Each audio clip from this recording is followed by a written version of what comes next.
Aquí Inés, da banda da Loba, e o tema que vos traemos hoxe para celebrar o noso Día das Letras titúlase Morra o conto. Un tema interpretado por múltiples voces do noso panorama musical, onde atoparedes referencias de música tradicional, pero tamén de rock, de rap ou incluso do soul.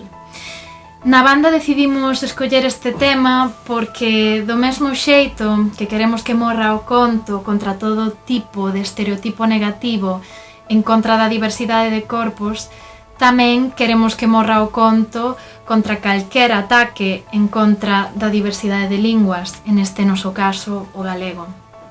Para nós a palabra diversidade é sinónimo de riqueza, así que, para que nunca ninguén máis nos volte a soballar, aquí vos deixamos este tema, Morra o conto. Que o desfrutedes moito!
Bailar a Rosa Maruxa, son anos cavando a nosa árbore medrasa.